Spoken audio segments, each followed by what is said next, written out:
बालेश्वर जिला भोगराई ब्लॉक कुंभीरगड़ी पंचायत अधीन सुवर्णरेखा मुहाणे रही एशियार सर्वबृहत शिवलिंग भूषंडेश्वर मंदिर कीर्ति ऐतिह्य को अधिक प्रचार प्रसार पर चलित वर्ष मंदिर ट्रस्ट पक्षर 1 लाख दीपदान व्यवस्था होइछे। जागर रे जलिब 1 लाख महादीप। महाशिवरात्रि एशियार सर्वबृहत शिवलिंग बाबा भूषंडेश्वर पीठरे मंदिर ट्रस्ट पक्षर स्वतंत्र भाव व्यवस्था करा जायछि।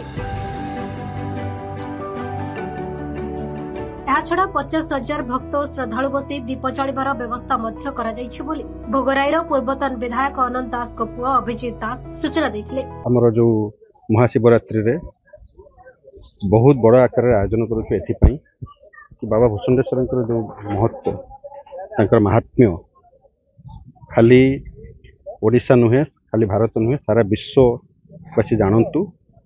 कारण आमर लक्ष्य कि ओडिशार प्रथम परिचय हेले पुरीर प्रभु श्री जगन्नाथ।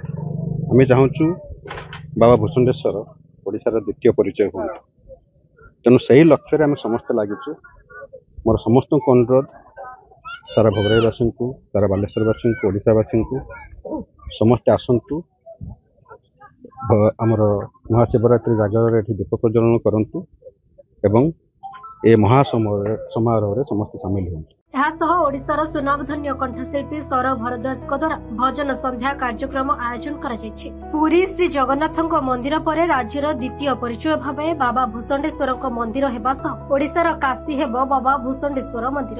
यह भव्य कार्यक्रम में अधिकरु अधिक भक्त और श्रद्धालु सामिल हेबाकु मंदिर ट्रस्ट बोर्ड तथा कमिटी पक्षरु निवेदन करा जायछि। यहांकर महात्म्य को प्रचार प्रसार करिया पई आमर ट्रस्ट बोर्ड तथा स्थानीय एमएलए विधायक सर्वदलीय भाव में आम पदक्षेप नहींचु जे बाबा भूषणेश्वर किमिति जिमिति एशियार सर्वबृहत्तम शिवलिंग कहते तार आकार जिमिति आम से बार प्रसारण कले हे तो आमर भारत सरकार उड़ीसा सरकार तो दृष्टि दौरान भारत सरकार दृष्टि पड़ो एवं उड़ीसा बेंगल बिहार छत्तीसगढ़ जेरकम सबू यात्री यार महत्व एवं यार विषय रे जानिबे। भोगराईरू दिलीप दास का रिपोर्ट उत्कल टीवी ओडिया।